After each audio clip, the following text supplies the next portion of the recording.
Hey YouTubers, this is the GSTV reviewer coming at you with another video for you guys today.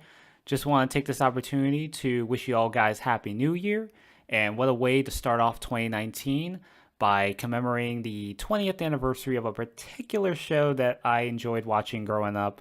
This happens to be a sci-fi drama that aired on the Disney Channel throughout 1999 to 2001. As you could read up the title of the screen, this is going to be sort of a revisiting of a topic that I did a couple years back, doing a retrospective look on this show. And this is going to be my top 10 favorite So Weird episodes, ranking some of my favorite episodes from numbers 10 to 1. Pretty self explanatory with that, and I'm not going to necessarily go into much needed detail.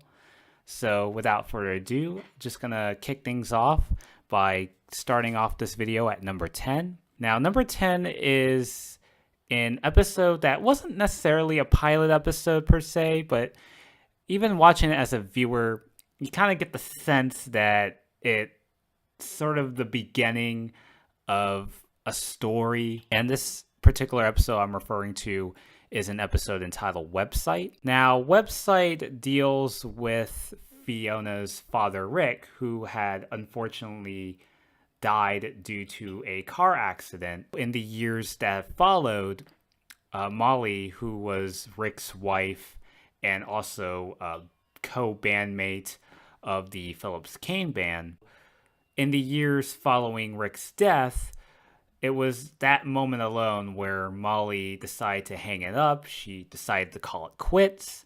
She spends the next several years raising her two children with Fee and Jack. By the time Fee and Jack grow up, Molly starts contemplating on getting back into music. She starts doing this comeback tour that she's starting to do by traveling across the United States. She befriends a close family member with Irene, her tour manager, and along with her tour manager came her family members, her husband Ned, as well as her son Clue. These two sets of family members come together and they're both going on tour. Throughout the second episode, basically getting into the gist of what it is about. So what happens is that Fiona runs this message forum as well as a chat room where she discusses about all things paranormal. She starts up this website and she has all these fans and followers that communicate with her online about these weird circumstances that they encounter. And it turns out along the way when Fiona checks out her email that she comes across this anonymous user. Now, this user turns out that he happens to know about a set of future events that will occur down the road. Whatever happens down the road, odds are they're bound to happen no matter what. One instance throughout that episode is that when Fiona finds out that Molly gets into this falling out or this altercation with this worker of, or this particular executive of a local record company, Fiona also finds out about that even before that moment actually happens. And then later on, throughout the end of the episode, we find out that there was a incident where Ned ends up getting in this bus accident. And so Fiona finds out about it towards the end of the episode. When that moment was going to happen, Fiona wakes up. She warns Ned and the rest of the family members. She even intervenes, trying to do everything she can to prevent Ned from getting in an accident with this anonymous driver. So those were kind of like notable examples of events that happened throughout that episode. And towards the end, it turns out, or at least is kind of hinted, that Fiona happens to stumble upon this anonymous user that send her about these future events with the possibility that it could be from her father. So this was actually at number 10, and it's pretty low on my list because this episode kind of laid the groundwork on the main storyline that would occur throughout the first 2 seasons of the show's run. And there were a lot more serious issues that So Weird would tackle as the series rolled along. And I'm not taking away anything from number 10. I'm not taking away from website. It really kind of gave you kind of like the basic gist of, what the show's about and what the tone the show was going to be when it started out.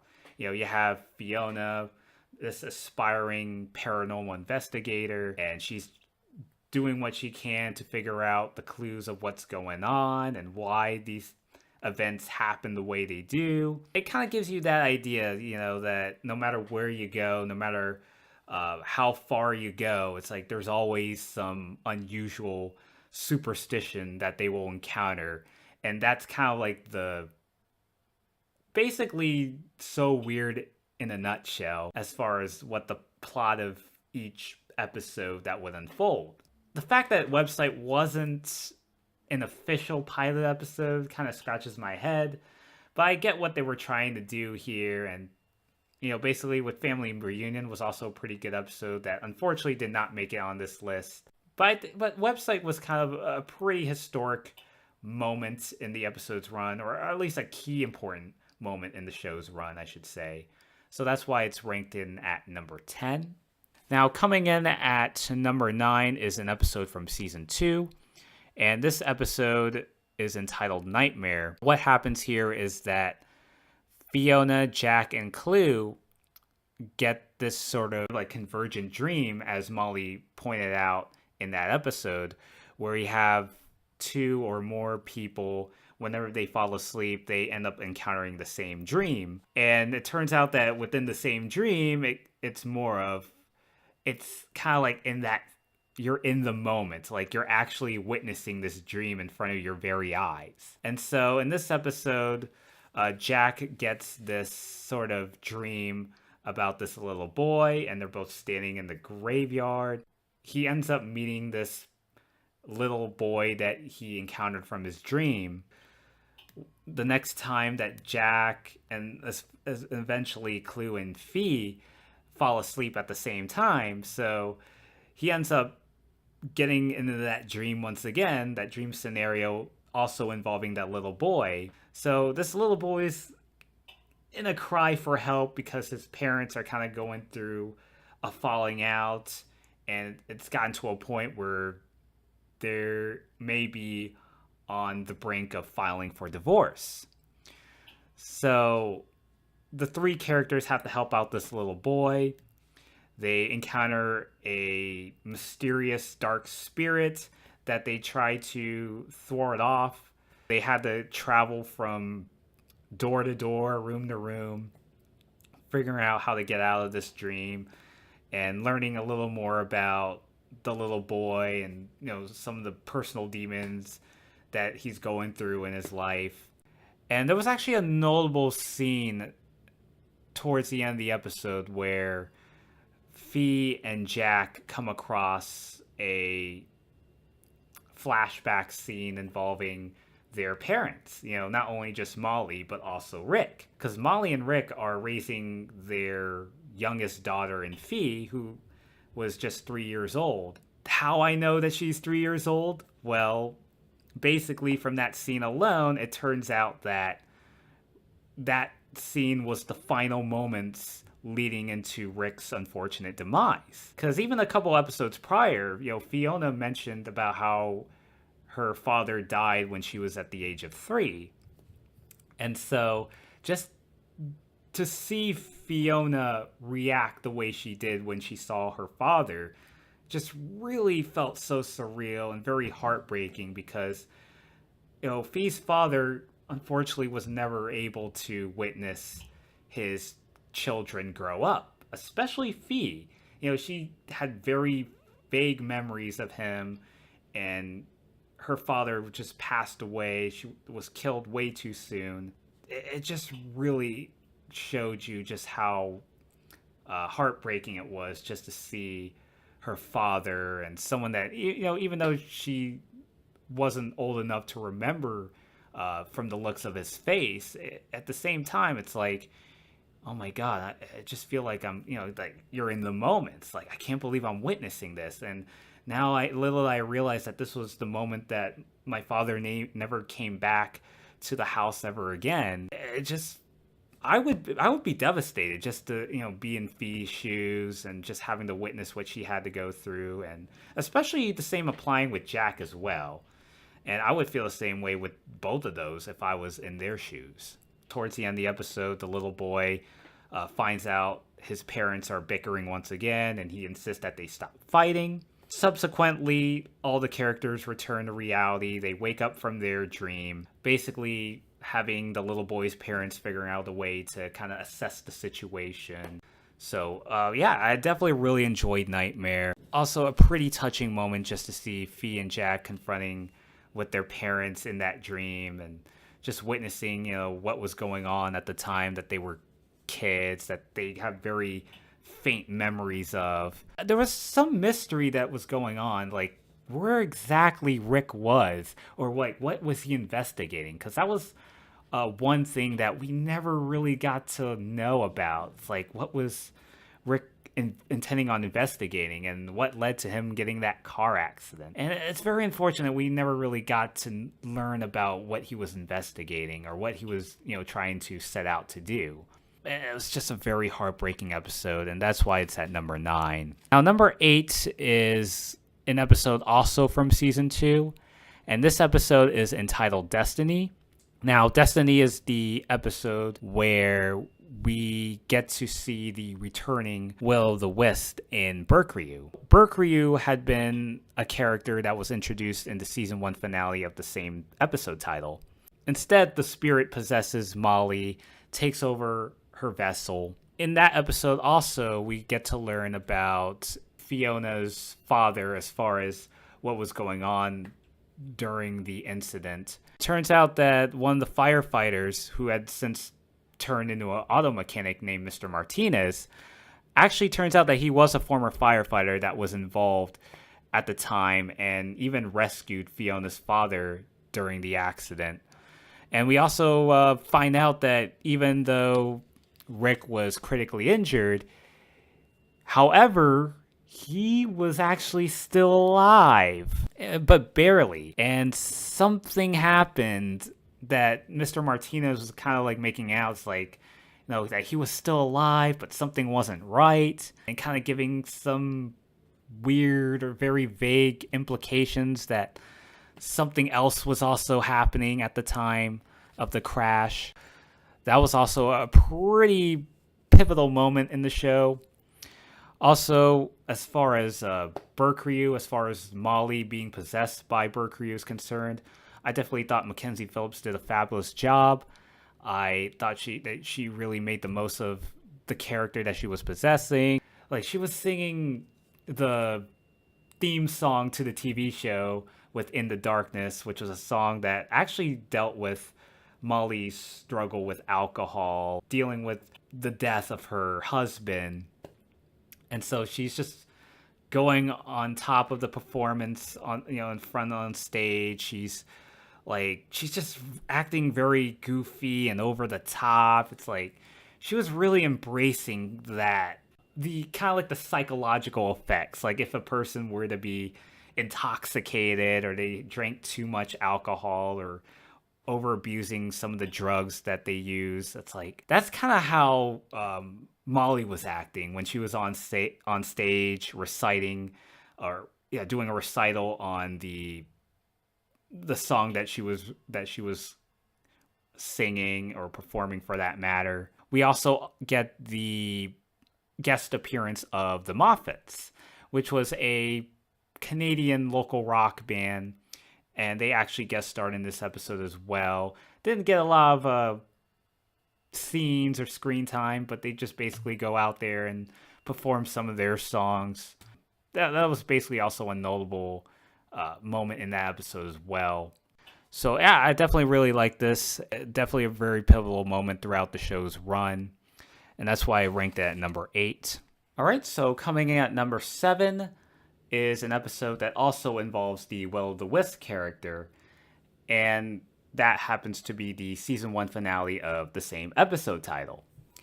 Now, what happens here is that Fee, Jack, and Clue spend the evening scouting for potential UFO sightings when all of a sudden Jack comes across this random ball of light, which in turn possesses Jack in the process.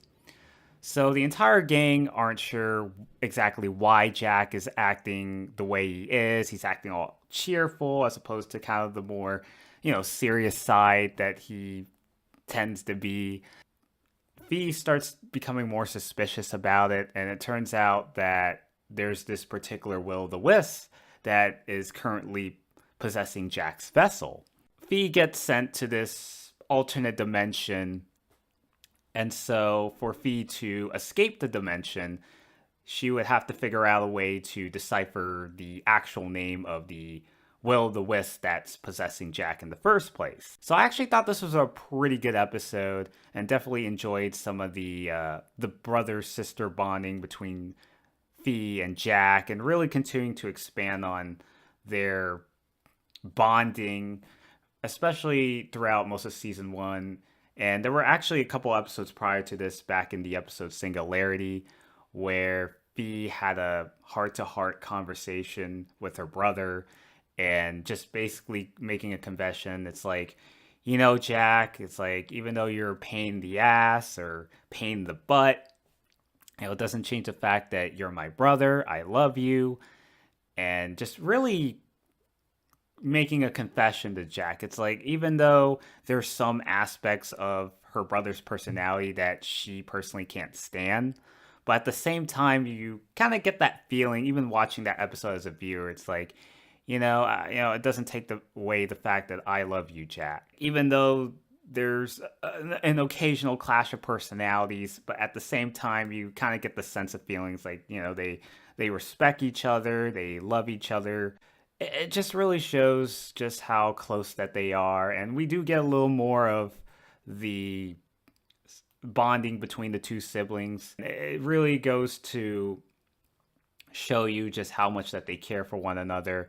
And it starts to show once you get to like season 2, when it's revealed that Jack was destined to be the bodyguard to protect Fee. I definitely really enjoyed this episode, and just to really see Patrick Levis bring out so much color to his character, even though he was technically possessed by the Will-o'-the-Wisp, and I thought that, he as an actor really did a great job. Towards the end of the episode, I almost forgot to make mention of this, is that when Fee was on the verge of finding out the name of the Will-o'-the-Wisp, Berkryu makes this one last-ditch effort to convince Fee otherwise, and that he happens to know exactly what happened to the circumstances surrounding Fee's father's death. And she's like completely on the fence, and it's like she's not sure how to react or what she should do. But even regardless, Fee just decides to figure out the name, and it turns out the Will-o'-the-Wisp that's possessing Jack happens to be a spirit named Berkryu. So afterwards, Fee returns to her reality. We basically have Fee and Jack come to good terms again. It's just some really good stuff, and that's why it's at number 7 here. And then coming out at number 6 is an episode also from season 1, and that happens to be the episode entitled Angel. So the entire gang come across this farmer, and along with the farmer's daughter named Gabe, when they accidentally had an accident where they stumble across this unknown spirit, who later in turn turns out to be an angel. It turns out that, Jack has this love interest with Gabe, and she happens to have this special pendant that's worn around her neck. So basically,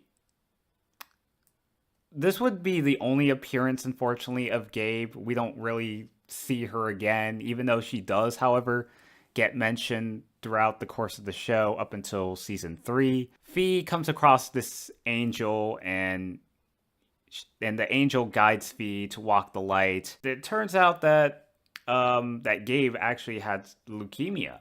What happens here is that towards the end of the episode, Fiona gets a bone marrow transplant in order for Gabe to continue on living. I'm kind of glad that they didn't do like a love triangle between Jack, Clue, and Gabe. I thought it was pretty cool, pretty classy for Clue to kind of step aside. It's like, even though Clue's one of my favorite characters, and he could have a track record of being kind of like the goofball compared to kind of the seriousness that is Jack. I definitely really loved that, the bonding between those two characters. And I mean, even though Clue can be a goofball at times, but at the same time, he's pretty respectful to his friend, and he wouldn't do anything that would tarnish their friendship. So I thought that was actually pretty classy of him to kind of let Jack and Gabe get together. And even though he had a slight crush on her, but he was pretty real. He was pretty down to it. Now, if this had been on Disney Channel today, they would obviously make a freaking love triangle out of it, because they always like to make, I don't know, it just seems like TV shows at times tends to have, like, whenever they have like two guys having a thing with one girl, or if it's two girls that have a love interest with the same guy, 9 times out of 10, there's always going to be some friction going on between the said two friends. And I'm so glad that in hindsight that this was not the case with the show like So Weird, and really just goes show you just how very respectful Clue is, and they wouldn't do anything to like I said, tarnish their friendship. The only minor nitpick I would say in that episode is likely the bone marrow transplant part, because I don't think realistically Fiona was old enough to even consider undergoing treatment. I believe you had to be, I could be wrong about this. I know I kind of tackled this in my retrospective video on So Weird, that I believe you had to be like somewhere like 18 and over in order to get a bone marrow transplant. But I know for a fact that you had to be like a certain age, like older, in order to consider receiving a bone marrow transplant. So that was actually something that kind of scratched my head just for a moment there. But even looking past that, I mean, I could see that Fiona's intentions were good, that she wanted to, do something very classy and do something very rewarding, I guess you could say, and just helping out a friend who's on the brink of death. I actually definitely really love this episode, and that's why I ranked that at number 6. Now, number 5 is from season 2, and this episode is entitled Banshee. Now, this episode deals with basically the idea of that banshees are these kinds of supernatural beings that they basically collect souls from those that once that the said human beings pass away, that the banshees would come along and take their souls into the afterlife. Fee, Jack, and Molly visit their grandparents. And so it turns out that when Molly crosses paths with her father, they weren't necessarily the best in good terms the last time that they saw each other eye to eye. There was actually some pretty cool stuff that they did with Molly and her father, and Molly's intentions to kind of right the wrongs with their father, making amends. And there was also a pretty cool moment throughout that episode where, in my opinion, it was Cara Delisia's best acting moment of the show's run, the actress that portrayed Fee on the show. But yeah, so I thought that was also a pretty noteworthy moment. Fee learns more about these banshees, and she finds out that the banshee is considering to take away grandfather's soul. In the original script, because unfortunately they actually took this away from the original plan, but it basically plays out the same as it did. But there was a leaked script that you could find on the So Weird fan message forum, and there's like a whole script of that episode where it turns out that when Fee confronts with the banshee, she was willing to give up some of her life years in order to let her grandfather live. At the final production, executives over at Disney found out about the script, and then they just told the writers that this is just too much, that this wasn't going to work. And so the writers decided to cut that line out at the last moment. I guess from Disney's perspective, it was understandable because, just especially how, like you have this, you have a child that's willing to do something that's likely gonna cost them their life. And just to have someone young of age that's gonna be willing to give up some of their years in order to let someone else live it just felt too much, especially for a show that was geared much towards a family friendly audience. The more I start to think about it, I guess I could understand why they went in that route. That was actually a really good episode and some really good performance with Molly, with The Rock. So I thought that was also a pretty neat touch where she was performing that song. Definitely at my number, I guess you could say my number 5 list. So it was Banshee there. So that's number 5 and Angel was number 6. All right, so moving on to number 4 is an episode from season 1 entitled Rebecca. Now, Molly meets up with this friend named Rebecca, who they were best friends since they were children, but one day she disappeared and Molly didn't understand why. But little she realizes that there's some behind closed doors secrets that Rebecca has. And so when Fiona finds out that Molly's friend happens to be an immortal, so that really shocks Fee in a way. I thought this actually episode really touched me as a viewer and just kind of put into Molly's shoes exactly like how would it feel to have someone that's so close to you, someone that you would be there whenever you have other folks that you just seem to can't get along, and then you have that one particular friend that understands the struggles that you're going through, and then all of a sudden they just walk away from your life one day, never to be heard or seen from again. So I could understand just, how much Molly had been going through. And it really gets even worse, like having to lose your husband and then, especially, best friend at a young age. And there's actually a lot more secrets, granted, and Molly not finding out that her friend actually is a lot older than she looks. There was just something about that episode that just really grabbed my attention the first time I watched this episode. And to see, Molly performing that song of the same character of the same episode title, just everything about that episode it connected me. I guess that's the best way to describe it. Now, they did, however, bring up Rebecca's name again in a season 2 episode, and there was actually a bit of a mention where Rebecca was cited at the Roswell crash of 1947. And that expression that Molly had in that season 2 episode kind of got her like thinking, is like, wait, how is this all possible? It's like, we were friends since we were kids. It's like, and she looks exactly like how she looked all those years ago. Definitely Rebecca had her reasons why she left, and how, she as an immortal only ages every thousands of years. So they age very slowly compared to a normal human being. I thought that episode really knocked all cylinders, and definitely one of my favorite episodes of season 1, but also my favorite episode of the entire series in general. So that's why I had that ranked at number 4.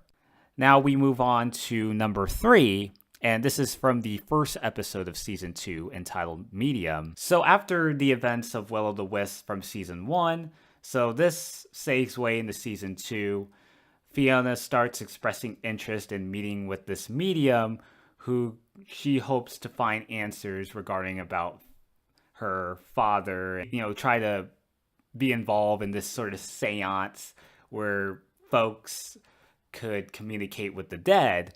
And it turns out all to be a fraud. And there's this particular person that works for the FBI who actually is a legit medium that could communicate with the dead. As far as, with Molly, because this was also another episode that focused not only on Fiona, but also on Molly as well, because Molly is, still in the midst of her tour, and she's starting to produce new material for her upcoming music.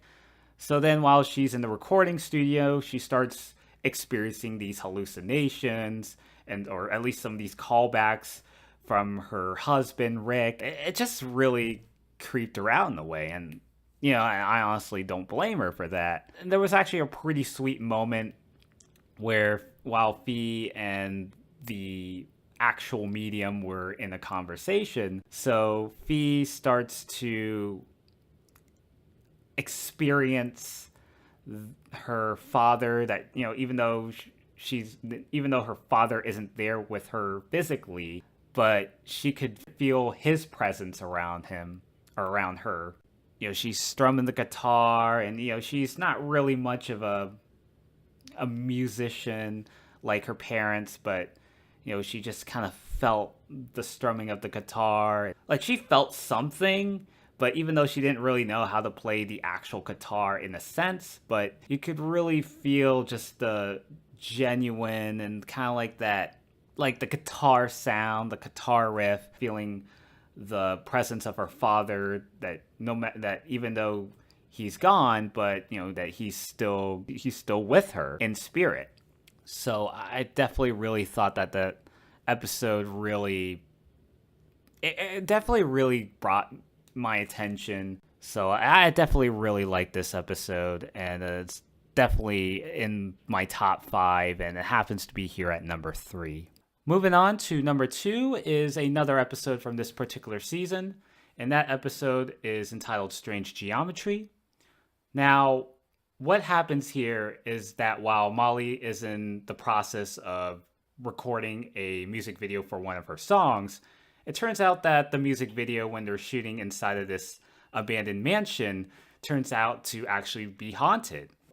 These unknown spirits of the dead are communicating with the other world as a cry for help, and Fiona starts noticing that there's some superstition that's going on, that's plaguing inside of that said abandoned mansion. So as Fiona continues to investigate, it turns out that the architect that used to live inside of that said mansion, that discovered of this particular portal that would lead them into the afterlife. Fiona discovers this unknown layer inside the confines of the said mansion, and she confronts with the architect. Basically, during this conversation, Fiona starts learning more about this architect and about the idealism behind the topic that they were discussing throughout that episode, regarding about the folks that were willing to get a second chance at life, and that they would be brought back from the dead. So when Fiona finds out that this architect is not considering of having the spirits of the undead turn from the dead and get a second chance at life, Fiona realizes that the architect is actually in it for himself, that he's actually wanting to escape from the afterlife and returning into the living world once again. Fiona's just very disgusted about this. It's like, you're just full of yourself. And so Fiona basically destroys the barrier and allowing those spirits to be set free. So also in this episode, Molly, Carrie, and Jack start tracking down Fiona's presence, and they manage to make their escape as the whole place collapses. And by the end of the episode, it turns out that there's actually a bit of a revelation going on about how Molly, despite all the episodes leading up to this point, that she completely denies that any paranormal of sorts do actually exist.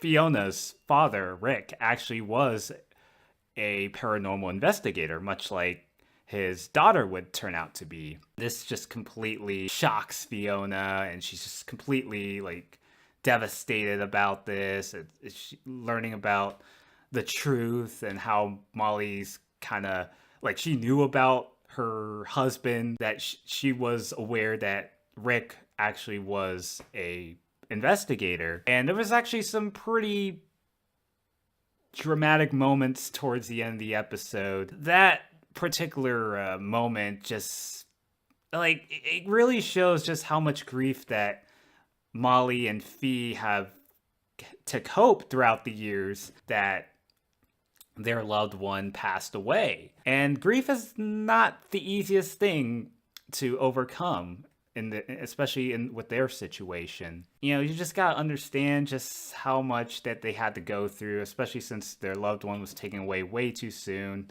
didn't die of natural causes, and just the overall acting between Mackenzie Phillips and Cara DeLizia, and especially with Cara, especially coming from a child actor at the time, just really conveying as much emotion. She's been kept away with all these secrets from all these years. It's like, even though Fiona was too young to remember her father, it's like, you know, she just couldn't believe it, you know, and that she like, you know, discovering weird, unusual superstition that goes on around them. It turns out there's actually a lot more at stake when it comes to, you know, the paranormal and just basically Fiona's passion for doing what she loves doing, and that there's actually a lot more that's going on there besides Fiona doing what she loves to do as a hobby.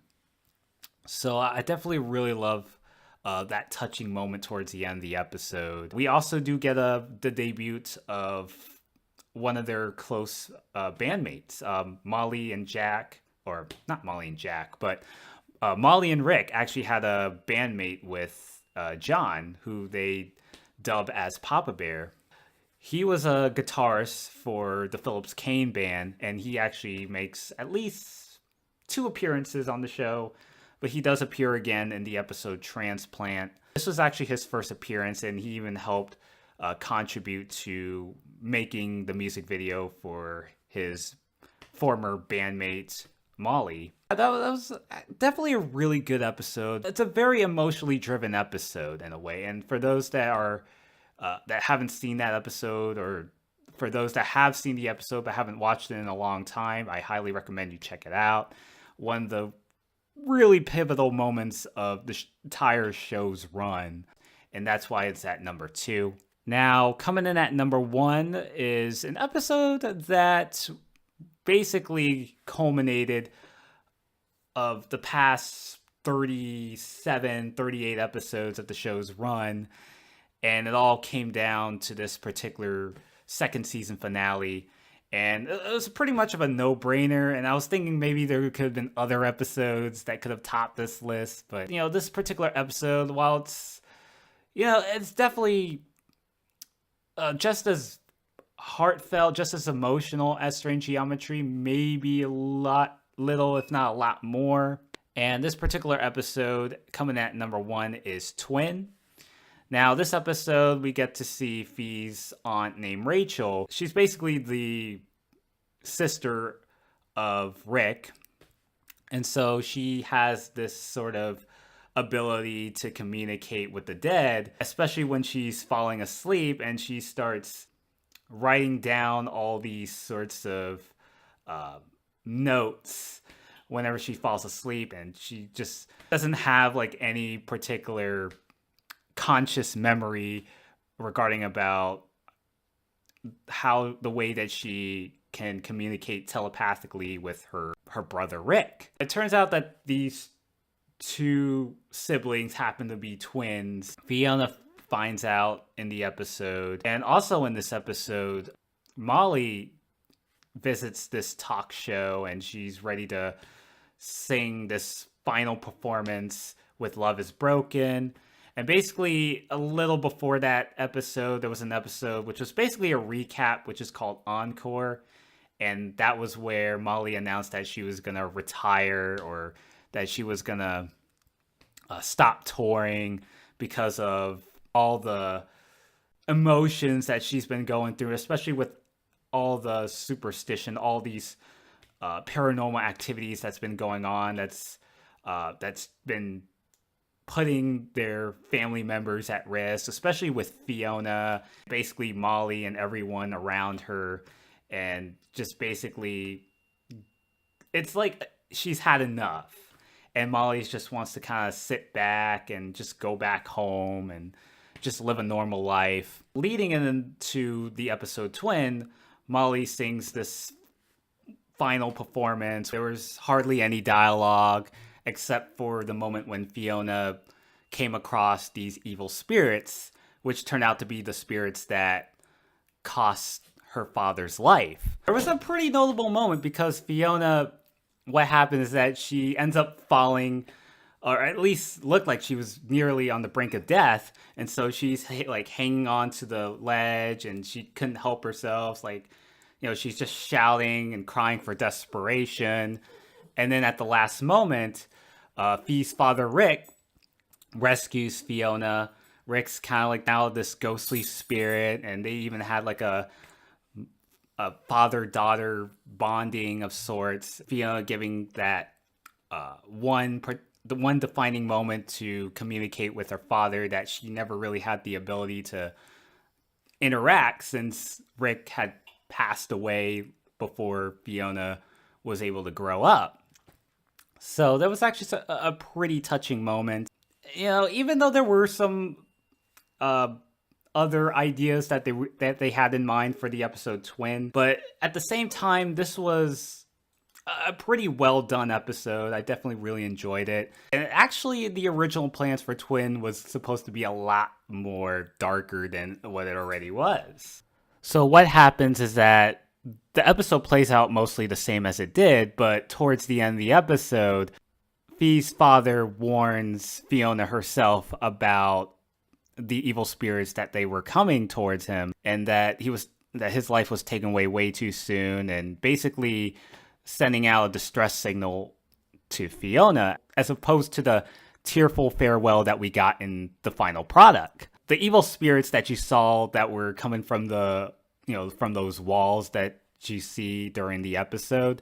So what was going to happen is that the evil spirits were going to take away Rick and send him to hell, literally hell. And Fiona's just devastated, and she's completely traumatized by the end of the episode. So that would have ended there in a cliffhanger, and that would be a continuing storyline stretching into season 3. But then Disney executives decided that the direction that they were taking was a little too much.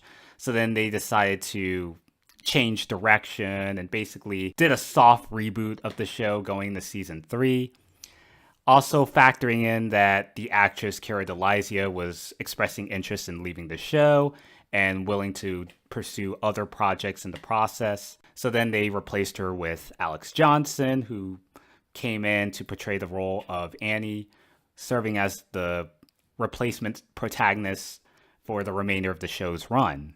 But even regardless, I still enjoyed this episode, and everything from the last couple minutes really blew me away, from the music, from just the culmination of everything that was happening leading into this one particular moment. Fiona just meets up with what was believed at the time that Fee and Rachel were going to meet up with Rick on the rooftop, and it turns out that it was actually a booby trap. Really, in my opinion, and I guess perhaps some other fans' opinions, that this was really where the show hit its peak in terms of creativity. And then season 3 rolled around, Fee leaves the show, passes the torch to Annie, and they decided to kind of go in a more lighter route. Because, I mean, when the show first started, it was like they had kind of like this driving narrative from point A to point B, and then you get to season 3, it doesn't feel like there's any particular emotions riding high, or there's not that particular like a motivation where, you know, that there's something going on and we have to stop it. And that was kind of something that season 3 was missing for the most part. And it just felt like when they went to season 3, it's like, okay, so we have 65 episodes to complete, and now we just need to kind of like burn out the rest of the 26 episodes and fulfill our obligations and call it a day. At least that's kind of what it is to me. But yeah, I definitely really enjoyed Twin, and I would love it even more had they gone with the other plan where Rick gets sent to hell and then Fee has to go in and rescue him. And it turns out that when we get to season 3, we would continue to kind of go through some of the aftermath of the second season with Fiona just completely shaken up by the events that transpired, and even Fiona getting to a point where she contemplates on giving up the paranormal activities and, giving up on investigating on the paranormal, which she sort of did in the actual season 3, except she did permanently, but as opposed to, like taking a break, getting back on the saddle eventually. Yeah, that's basically my number 1 list of the episode Twin. And that basically covers up my top 10 favorite So Weird episodes overall. So what are your guys' thoughts on this particular countdown list? Do you agree? Do you disagree? What other episodes that I did not mention that were personally your favorites? So leave down in the comments section below. I would love to hear your guys' thoughts. Thank you all guys for watching. Happy 20th anniversary So Weird. And till next time, this is the GSTV Reviewer signing out.